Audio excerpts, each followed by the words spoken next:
Go to Brownsville in the state of Texas, where, as promised, we can listen to U.S. President Joe Biden, who is speaking now. With more than 1 million acres of Texas land burned. From the start, I directed my team to do everything possible to help protect the people in the communities threatened by these fires. In response to specific requests made from the state, we already have more than 500 federal personnel here working on fire suppression. That includes the deployment of 100 federal firefighters and more on the way, as well as dozens of additional fire engines, air tankers, small planes, helicopters to help fight the flames. And FEMA has already guaranteed that Texas and Oklahoma will be reimbursed for the cost of keeping folks safe. And we're grateful for the brave first responders risking their lives to save others. And we urge folks to listen to the warnings from the local officials, listen to them.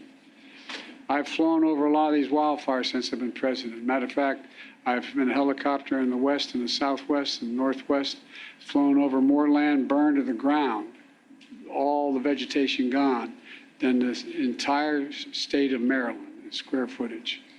The idea there's no such thing as climate change, I love that, man. I love some of my Neanderthal friends who still think there's no climate change. Well, my administration is going to keep building on the progress we've made fighting climate crisis, and we're going to help folks rebuild themselves in the wake of these disasters. And we rebuild to the standards that are up-to-date standards and building codes and the rest, because if you fly over these areas that are burned to the ground, you'll see in the midst of 20 homes that are just totally destroyed, one home sitting there because it had the right roof on it. And anyway, since I took office, FEMA's provided Texas alone over $13 billion in 3 years in disaster relief after fires and winter storms across the state.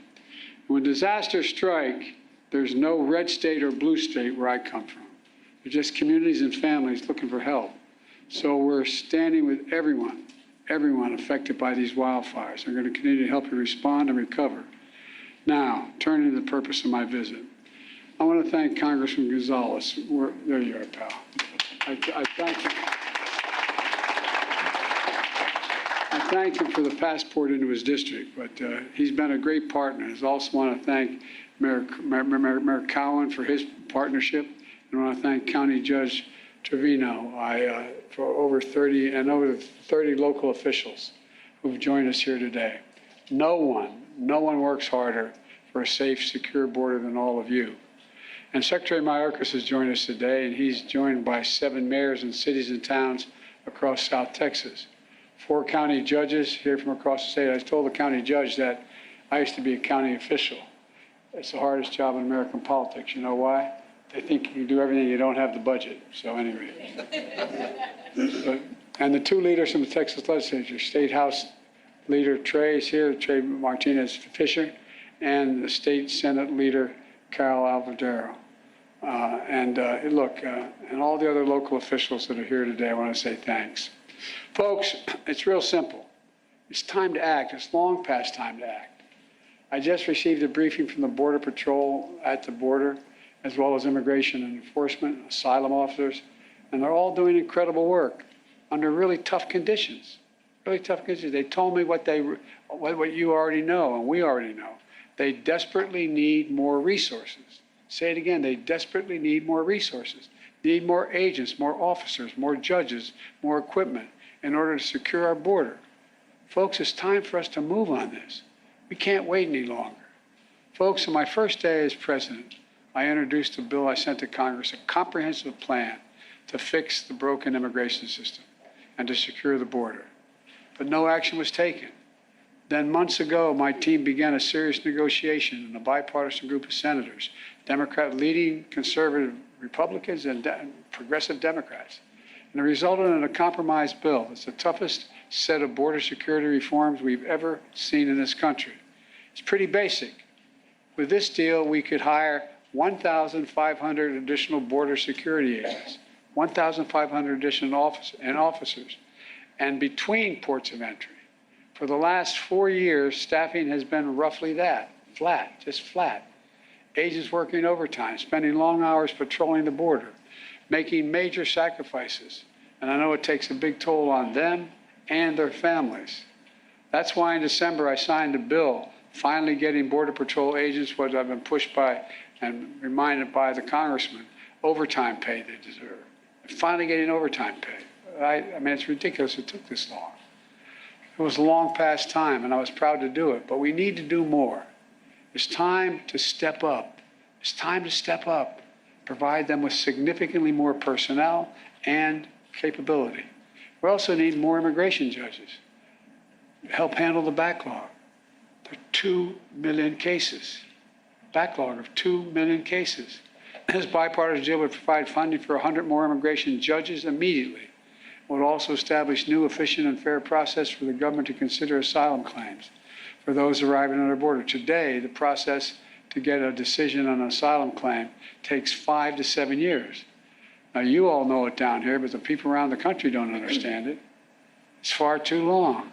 You come in, you say I have a credible fear, and we've changed that standard to make it hard. We want to change, make it harder. And what happens? You say, well, okay, you can come in the country, but come back in 5 to 7 years, maybe as many as 8 years, and you'll get a hearing from before a judge to determine whether you can stay. This will encourage more people. This encourages more people to come to the country. If they get by the first, they got another 5, 7, 8 years before they have to do anything, because they know they cannot handle the caseloads quickly, and they'll be able to stay in this country in the meantime. With new policies in this bill and the addition of 4,300 additional asylum officers, we'll be able to reduce that process to less than 6 months.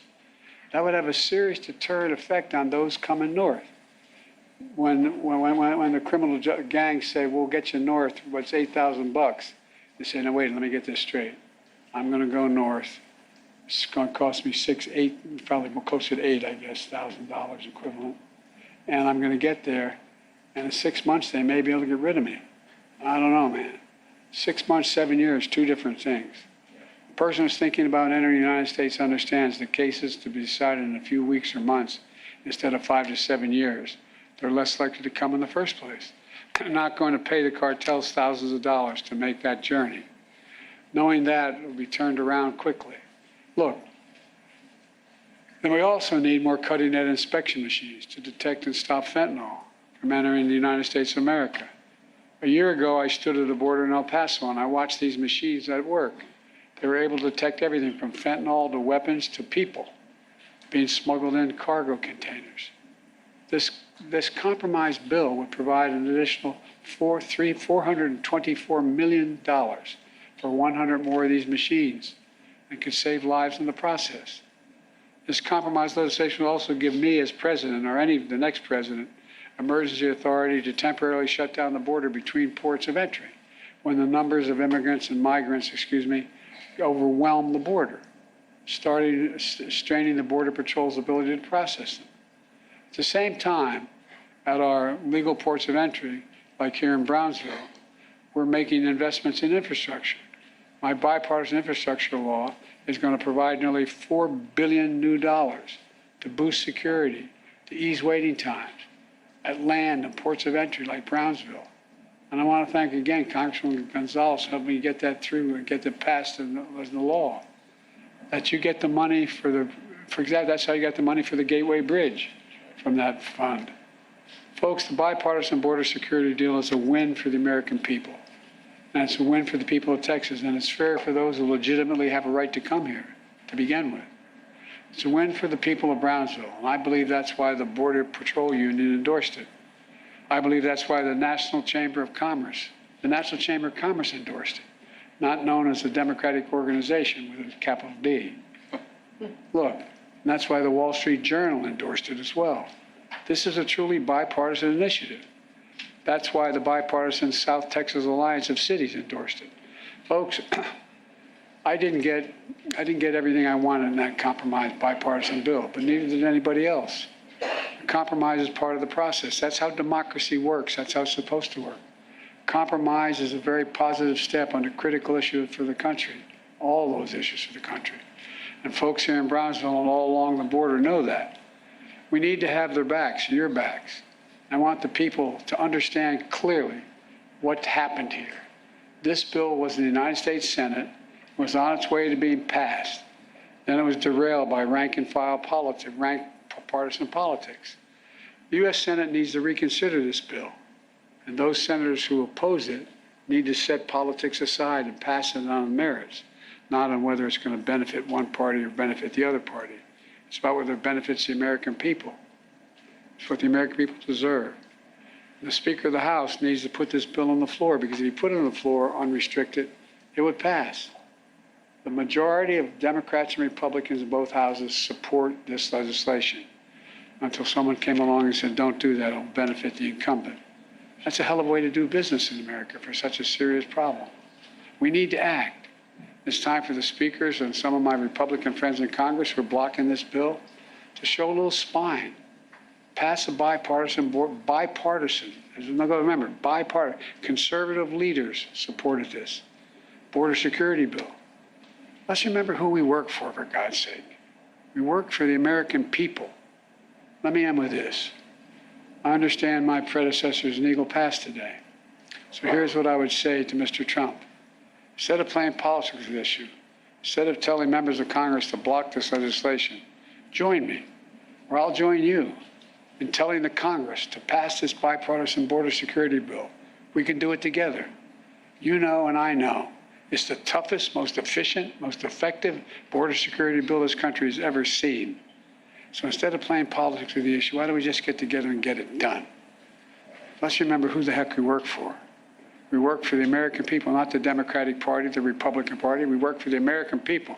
And let's remember who we are. We're the United States of America. No, I mean this. Think about this. There's nothing beyond our capacity. Nothing when we work together. And if all things we should be working together on is this, we have the formula to get it done. God bless you all, and may God protect our Border Patrol, and God protect our troops. Now I'd like to turn this over to Secretary Mayorkas. Thank you.